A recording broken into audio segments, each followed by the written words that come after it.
Hello, everybody. It is 1:02 a.m. Wednesday, March the 4th, 2026. Hey, it's been a minute, hasn't it? Since we've been on the blog.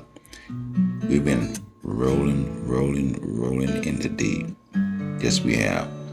So I should be back at regularly, scheduled programming for a while.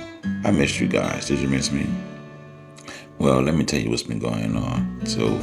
I want to give a shout out to a really good friend of mine, Baba Jojo in Philadelphia. We went down to Philadelphia to check out some work, and it was amazing. He had a play. I was there, and it was top tier. Shout out to Baba Jojo Jelly for the wonderful work that he did in Philadelphia, and thanks for the invite. And I want to thank all the people in Philadelphia that showed me love when I was in the city. I appreciate it much. Hope to see you all soon. So, here we go. We about to let it go. We about to let it go, rolling in it deep. I have a beautiful reflection for you. Now, let me tell you the honest truth. This is pretty long. I need about 36 minutes of your valuable time, and it's going to be worth it. You're going to love this reflection. I want you to sit back, relax, and listen to this. This is a good listen. I know you're working. I know you're on the clock, but if you could just steal some time just to put those earbuds in your ear and just listen to this work, I would appreciate it. I would also appreciate it if you would share this particular blog posting with your family, your friends, and your loved ones via email, via text message, or post it on your social media platforms. Yes, you have my permission. I want this one to get out as far as possible. Now, this is, like I said, a long reflection, but it is a 4-part series, and I'm only going to do little by little, so I'm not going to bombard you blog posting after blog posting of the same thing, but just take this in, let it go, let it flow, and enjoy this beautiful piece. And I hope you enjoy it. So let's get into it, okay?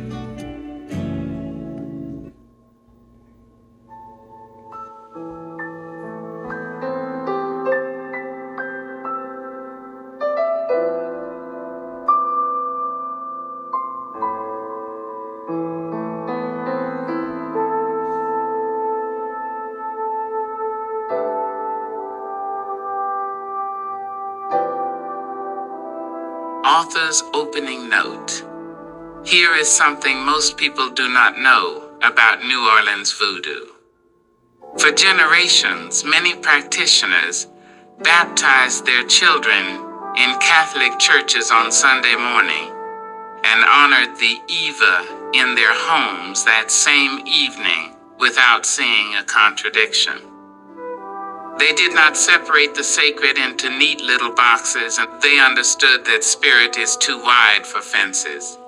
That alone unsettles people who like their beliefs coded and labeled for convenience. New Orleans has always been comfortable with complexity. We fry seafood and theology in the same grease. We light candles for saints and speak to ancestors like they are just in the next room. And somehow, the sky does not fall. Now let me say this before somebody starts adjusting their collar. I am telling a story. It is not about me in any way. If you find yourself blinking too hard while reading it, that is between you and whatever truth just tapped your shoulder. I did not write your diary. I just walked through the quarter and paid attention.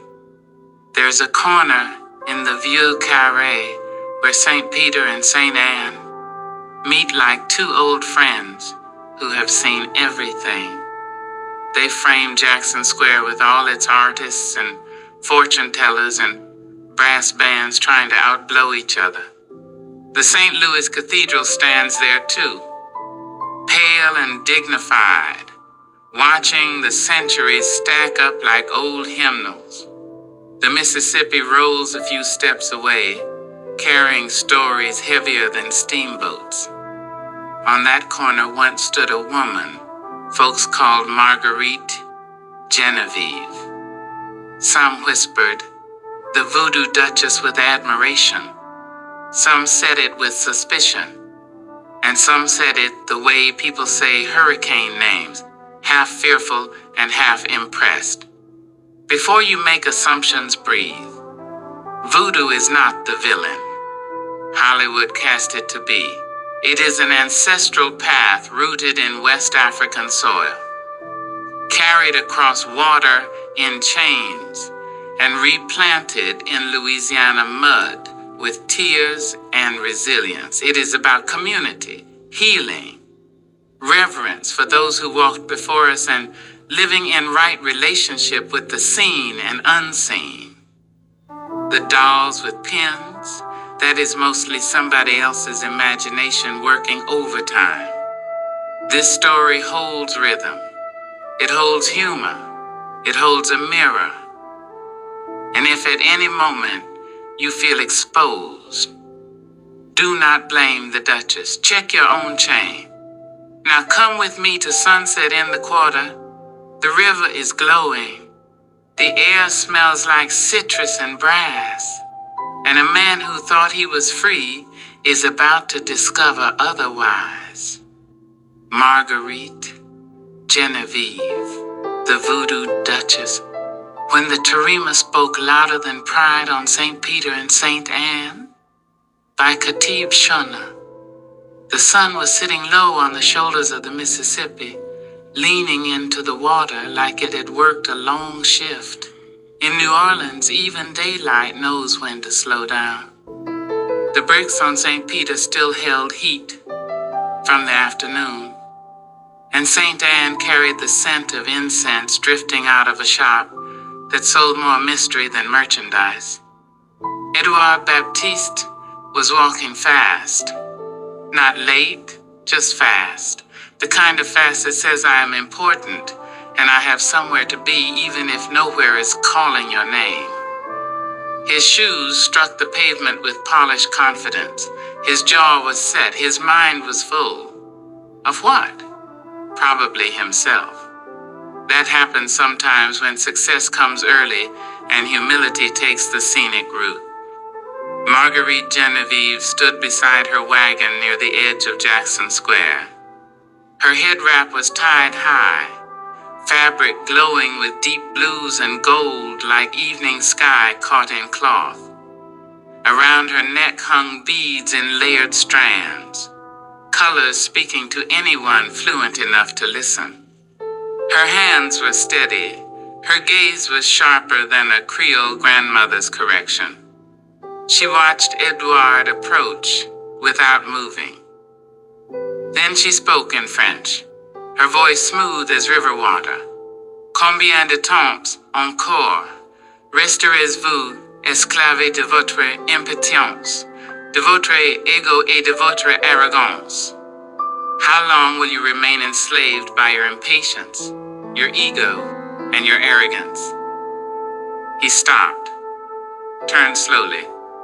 Excuse me, lady, who in the hell do you think you are talking to?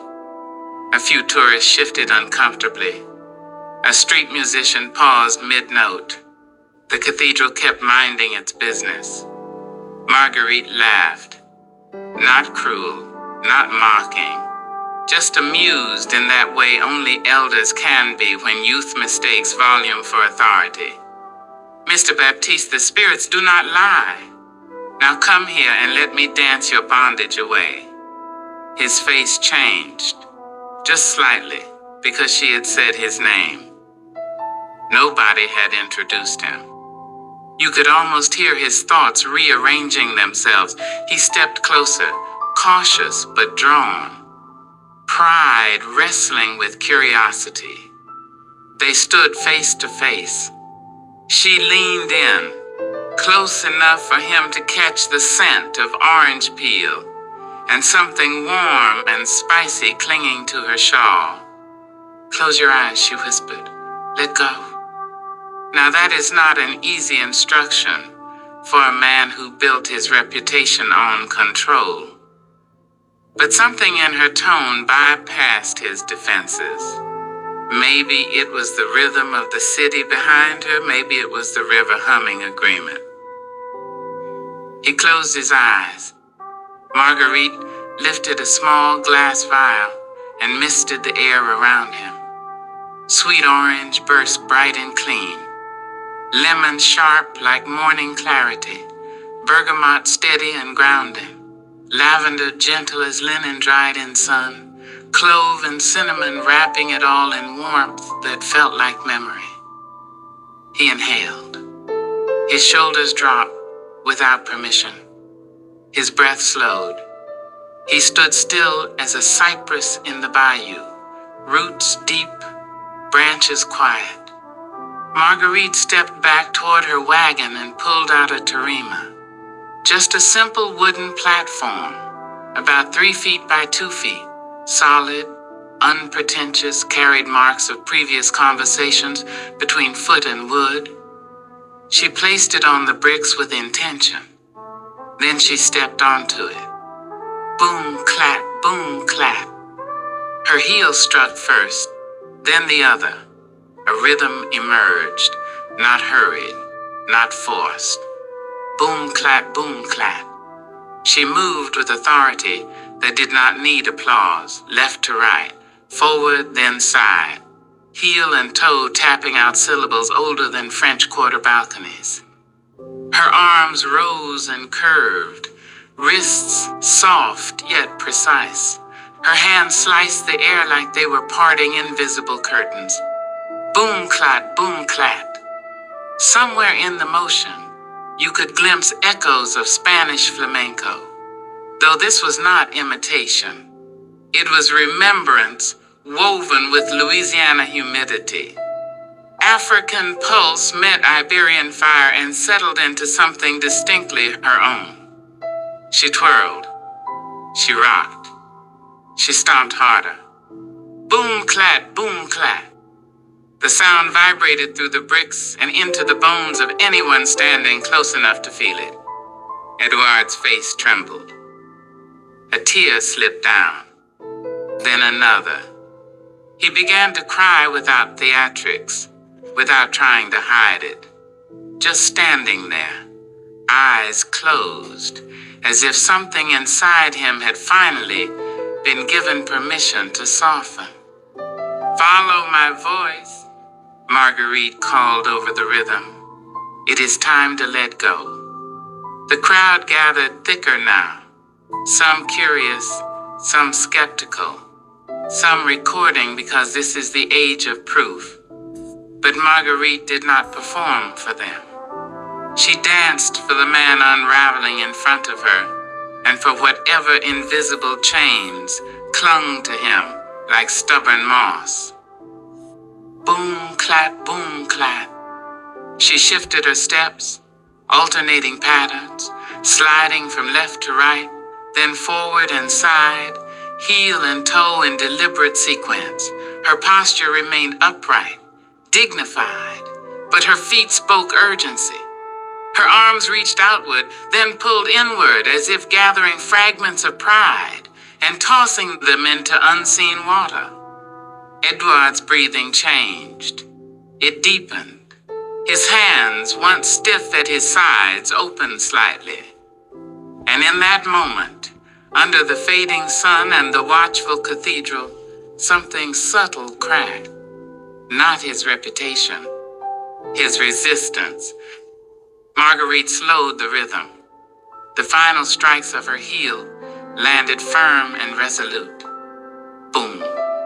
Clapped. Silence followed, thick and reverent. She stepped down from the terima and approached him gently. When he opened his eyes, they were not the same. Not defeated, not embarrassed, just honest. Buy a fish, she told him quietly. Place your intention on it, then give it away. Your chains will loosen. A fish, he murmured, almost incredulous. Yes, a fish, something that once swam free in water deeper than your thoughts. She did not explain further. In New Orleans, explanations are often overrated. Symbol does the heavy lifting. Edouard looked at her for a long moment. He could have laughed it off, could have walked away and rebuilt his armor before the next meeting. Instead, he nodded. Because sometimes the most powerful thing a person can do is accept instruction that bruises their ego. The river rolled on beside them, indifferent and eternal, and the terima, resting on the bricks, seemed almost satisfied. This was not about spectacle, it was about surrender. And somewhere in the rustle of nearby populous trees, their leaves trembling in evening breeze, it felt like the ancestors were clapping softly in approval. Edouard did not sleep much that night. Not because he was disturbed, because he was unsettled in a way that felt clean, like somebody had opened a window in a room he forgot was suffocating him. The scent of citrus and clove lingered in his memory. Every time he closed his eyes, he could hear it. Boom, clat, boom, clat. Not loud, not dramatic, just steady. He tried to reason with himself. Maybe she researched him. Maybe somebody told her his name. Maybe the whole thing was a performance designed to catch tourists and soften businessmen with disposable income. But deep down he knew something else had happened. Something quieter. Something he could not argue away with logic. The next morning, the French market was already awake before the sun finished stretching. Vendors were arranging shrimp like jewels on crushed ice. Red snapper gleamed silver and rose. Catfish lay still, their whiskers curved like question marks. Edouard stood in front of the fish counter longer than necessary. He felt ridiculous. A grown man in a tailored jacket, holding a fish like it was about to answer his emails. He almost laughed at himself. Almost. Then he remembered her voice. It is time to let go. He chose one, not the biggest, not the flashiest, just one that felt honest in his hands. Cool, slippery, silent. He stepped aside and closed his eyes again. In public. And that, in itself, was progress. He did not recite poetry. He did not chant anything dramatic. He just spoke plain. I have been impatient, he whispered. I have been arrogant. I have been so in love with being right that I forgot how to be kind. He paused. And I am tired of carrying that. He held the fish there for a moment as if it could absorb confession through its scales. Maybe it could. Maybe intention travels differently than we think. He walked 3 blocks toward the river, where an older woman sat on a bench feeding crumbs to pigeons. Her dress was simple. Her eyes were alert. She looked like someone who had seen floods come and go and decided not to be impressed. He placed the fish in her lap gently. For you, ma'am. She looked at him, really looked at him, the way elders do when they are measuring more than your appearance. You sure, baby? She asked. Yes, ma'am. She nodded slowly and smiled without showing all her teeth. May whatever you letting go find its way out clean, she said. He felt that sentence land in his chest. He walked away lighter, not transformed into some saint overnight, let us not exaggerate, but lighter. Now listen close, because this is where the city begins to speak in folklore.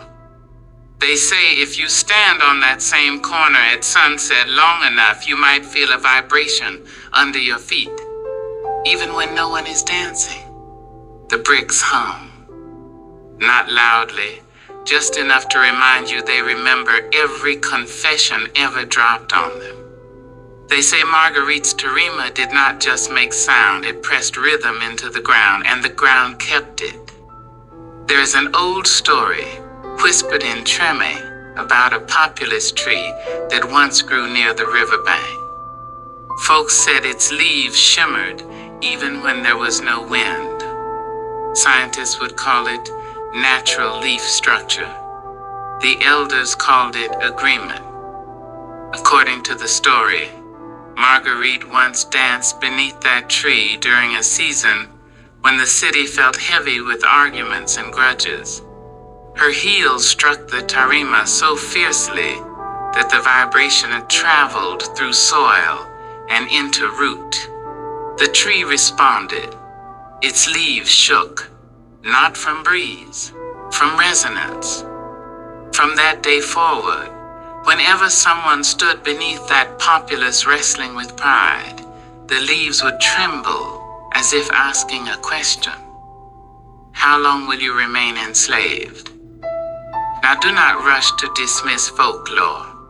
Cities need myth the way bodies need breath. Myth holds lessons without lecturing you. It nudges instead of shoves. Marguerite understood that. She used to say how you live your life day to day comes out in your art. You can rehearse technique all you want. If your spirit is tangled, your music will tangle. If you move through life hoarding resentment, your brushstrokes will look sharp. If you practice compassion when nobody is clapping, your dance will carry mercy without you trying. That is why her rhythm pierced people. She did not just dance. She lived what she struck into that wood. Voodoo, or Vodou as some pronounce it, was never about spectacle for her. It was about alignment, about honoring ancestors who survived unspeakable conditions and still found ways to sing. It was about community, about protection, about lighting candles not to control fate, but to stay in conversation with it. Popular culture twisted it into something sinister because fear sells tickets. But in places like Benin, it is recognized openly. In Louisiana, it blended with Catholic tradition, not out of confusion, but creativity. Saints stood beside Eva without argument. People prayed in church pews and then went home to set a table for spirits like they were expecting company. Marguerite never used dolls with pens. That nonsense mostly lives in imagination, fueled by misunderstanding. Real practice was quieter, more relational, more concerned with harmony than harm.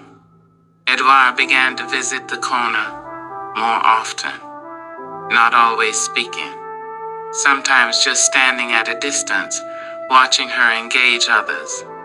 A young musician once tried to impress her with fast fingers on a trumpet. She listened politely.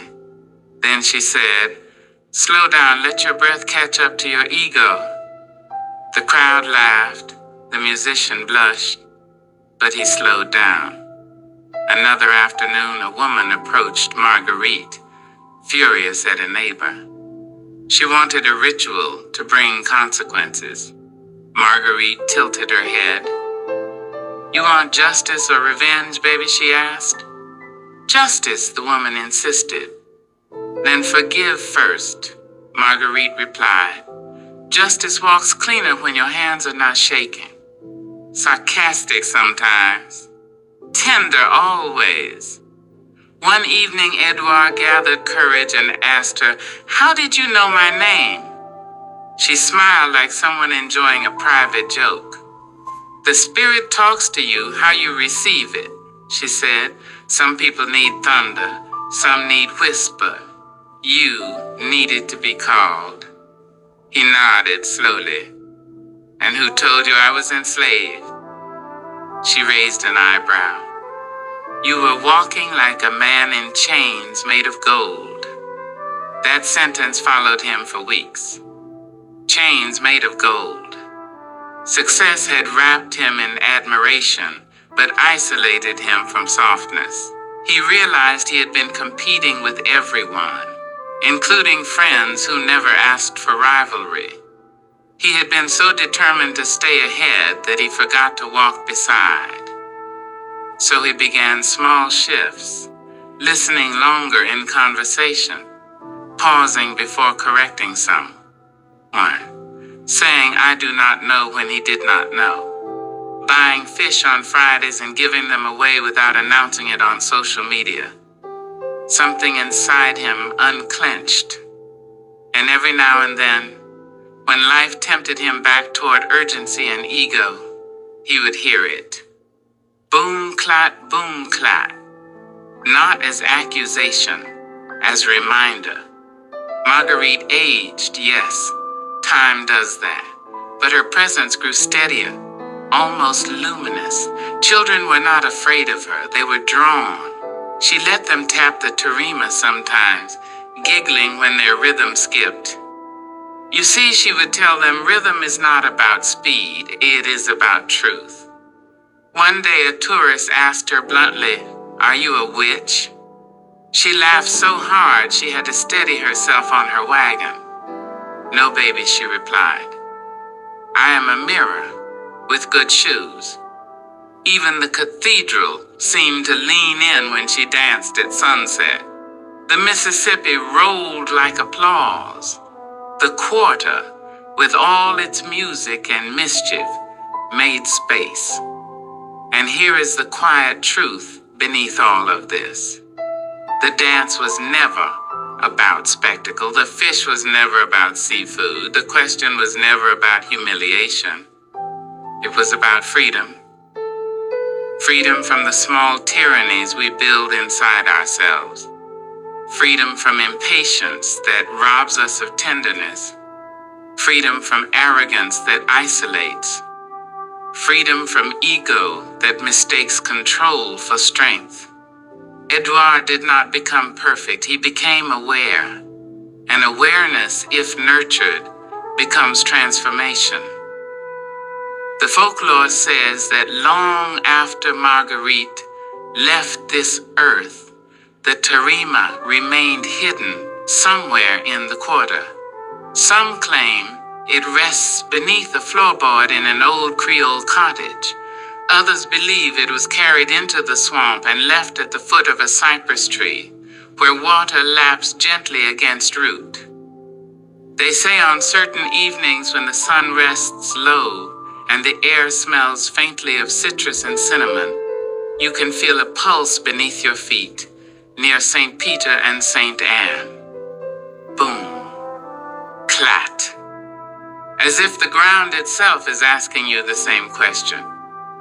How long? And if you listen without defensiveness, without rehearsing excuses, you might realize the chains you carry are lighter than you thought. You just have to be willing to close your eyes long enough to feel them. The city will do the rest. Now here is where the story shifts a little. Not into foolish superstition, not into haunted house theatrics, but into that thin place New Orleans knows well. That place where the veil feels like lace instead of brick. Because the quarter at night is not the same quarter you stroll through at noon with a paper cup and a map. After midnight, the air changes, the humidity thickens, the gas lamps flicker like they are remembering something they should not. Edouard discovered this one evening when he stayed later than usual. Marguerite had finished dancing hours earlier. The tourists had thinned. The brass bands packed up. The cathedral stood pale and watchful, its shadows stretching long across Jackson Square. Even the Mississippi rolled quieter, like it was thinking.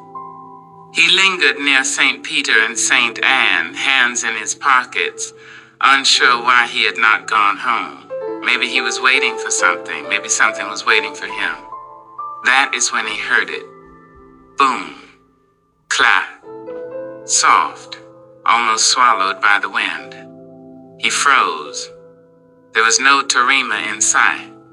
No wagon. No Duchess wrapped in indigo cloth. Boom. Clat.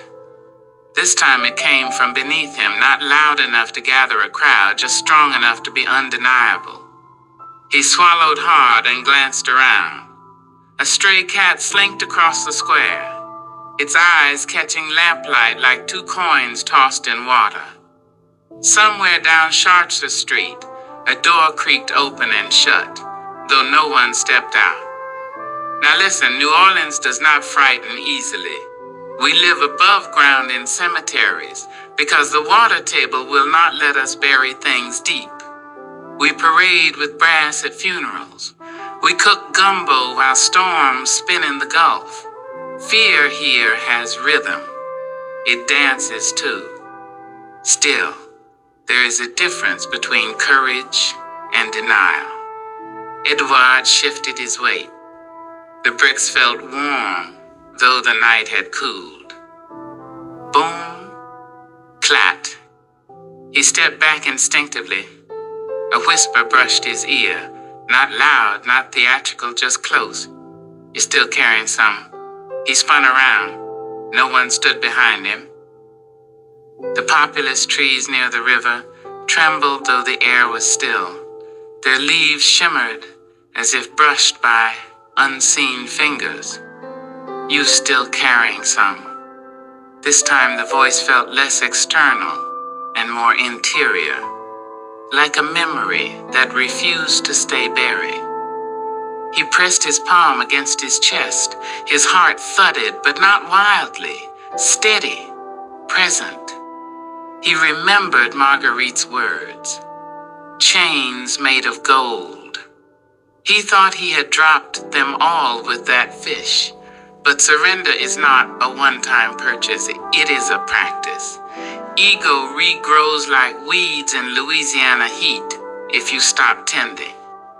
A shadow stretched along the bricks, elongated by the lamplight.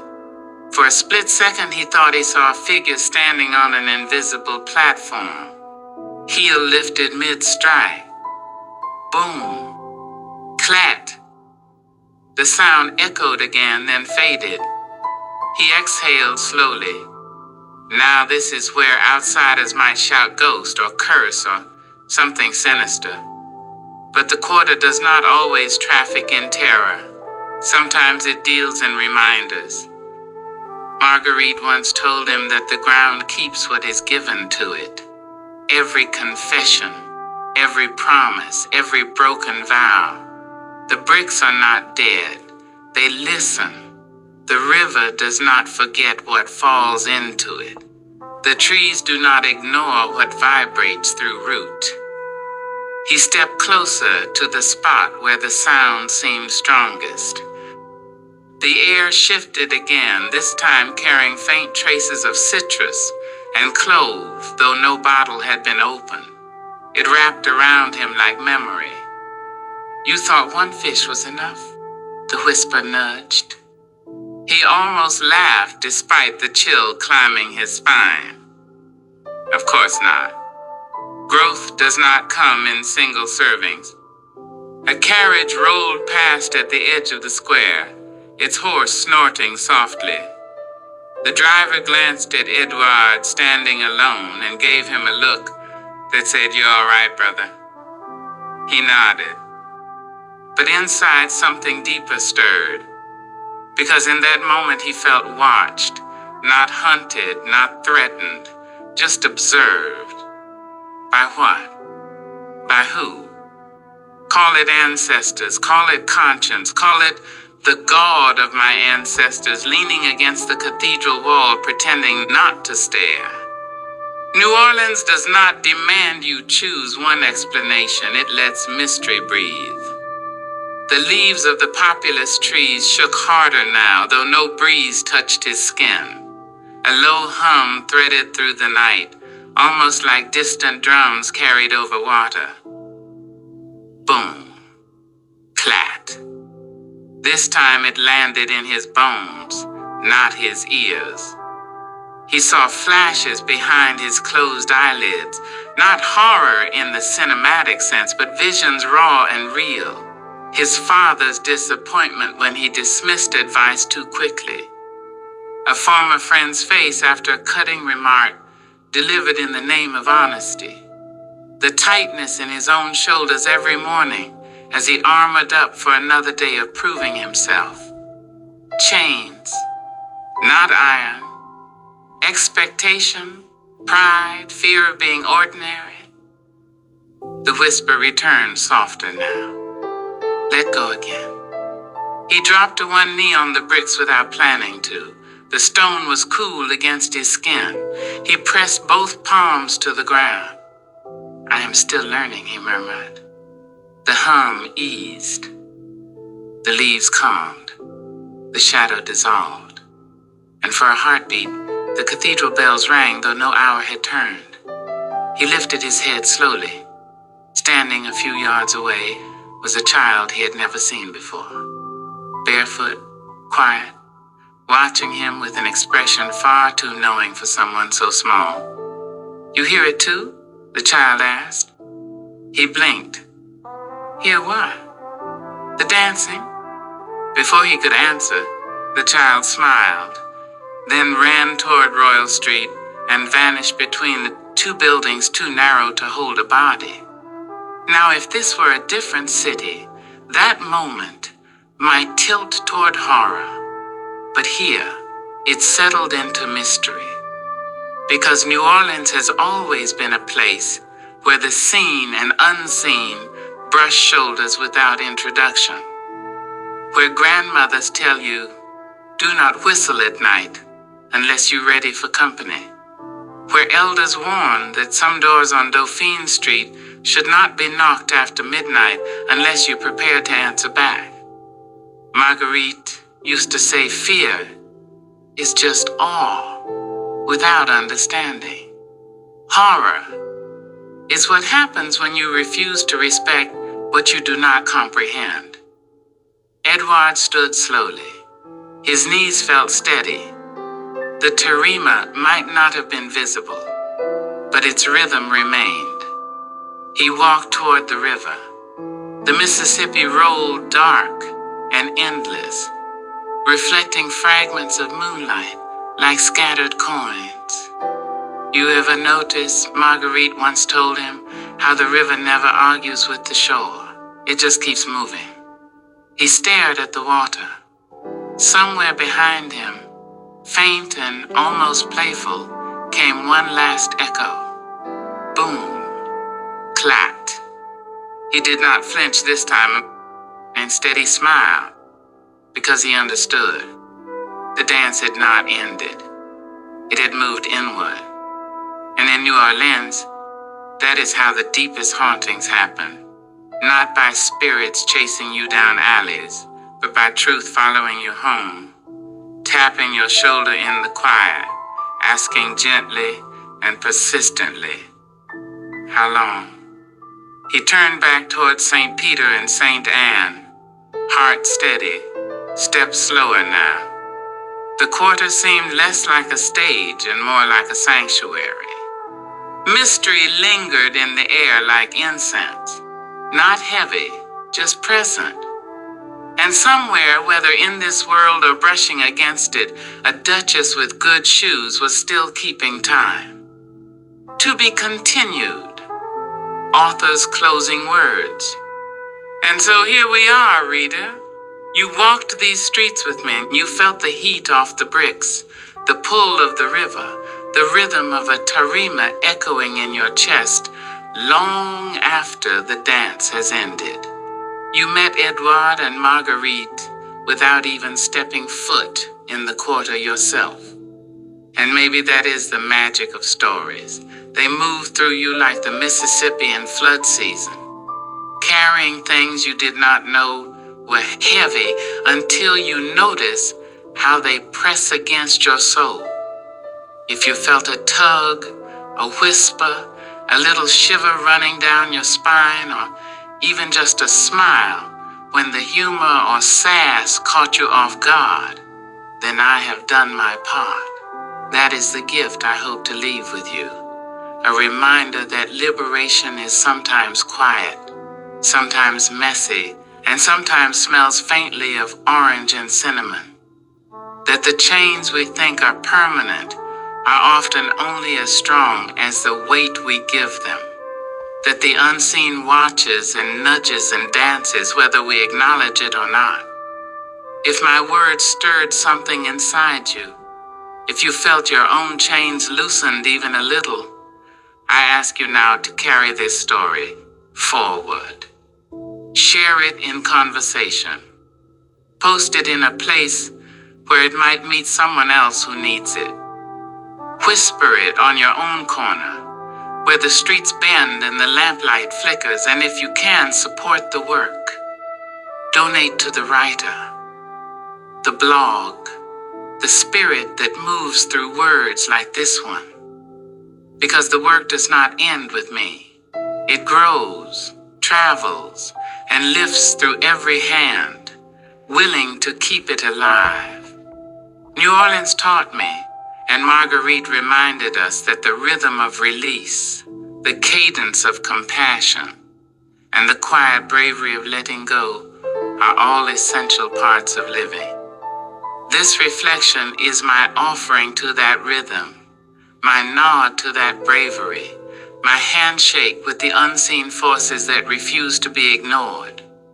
May it touch your heart, may it lighten your steps, and may it leave your spirit dancing long after the bricks have cooled and the river rolls on. Please, dear reader and listener, take this reflection and pass it forward. Speak of it kindly. Live it in small ways. And if it moves you, give back so others can continue to feel it too. Your support ensures that stories like this do not vanish with the night, but instead rise and resonate, just as Marguerite's tarima will forever tap beneath the quarter, waiting for anyone ready to listen. With gratitude, spirit, and a little sass. Khatib Shana